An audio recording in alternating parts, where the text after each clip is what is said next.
Starting with news from Israel. In Israel, all efforts to stabilize the fragile coalition have proven to be futile. Prime Minister Naftali Bennett and Foreign Minister Yair Lapid, they've agreed to dissolve the Knesset.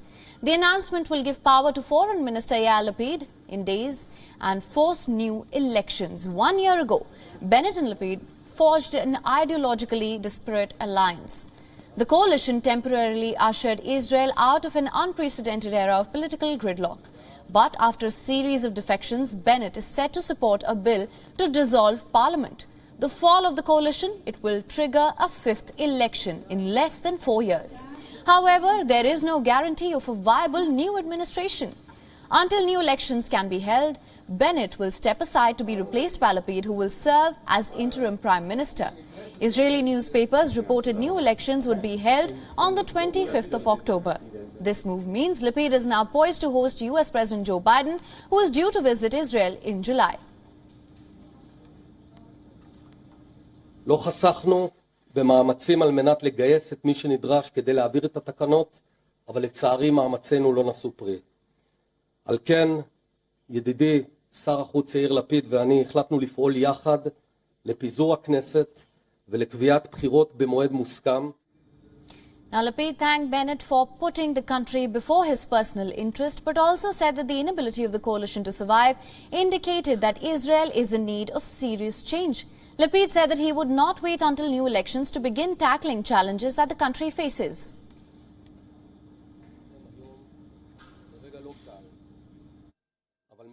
מה שקרה בימים האחרונים, מה שקורה כאן הערב, היא הוכחה נוספת לזה שהמערכת הישראלית צריכה שינוי עמוק ותיקון גדול.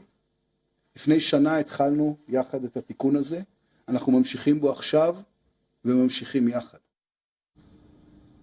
גם אם יוצאים לבחירות בעוד כמה חודשים, האתגרים שלנו כמדינה לא יכולים לחכות.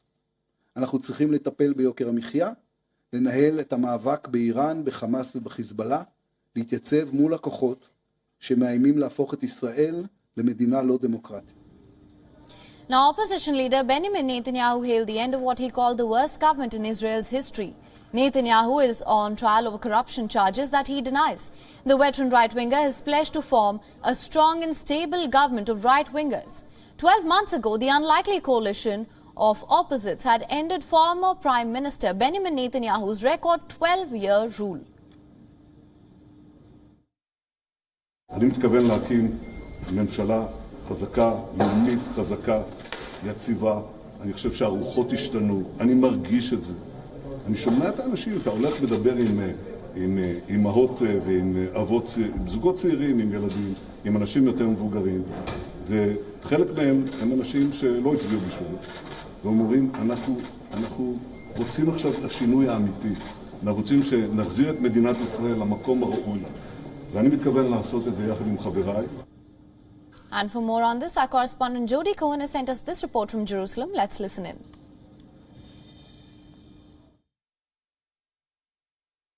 I think it really signifies that we could be seeing a broad coalition yet again.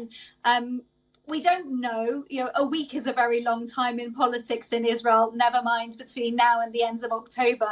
But potentially we could be seeing a right-wing religious coalition led by Netanyahu and including Mansour Abbas's Ba'ath Party, the Islamist Arab Party. We are likely to see representation from the Arab parties again, from the centrist parties, also potentially with a right-wing religious government. There are those who are, absolutely saying that they won't sit with Netanyahu, but then people change their minds, things happen. For the sake of unity, people change their minds. So it will be interesting to see how the election campaigning progresses, how the election goes, whether or not we'll see one election and a decisive victory, or if we're going to see multiple elections again, and ultimately the makeup of the coalition government. WION is now available in your country. Download the app now. Get all the news on the move.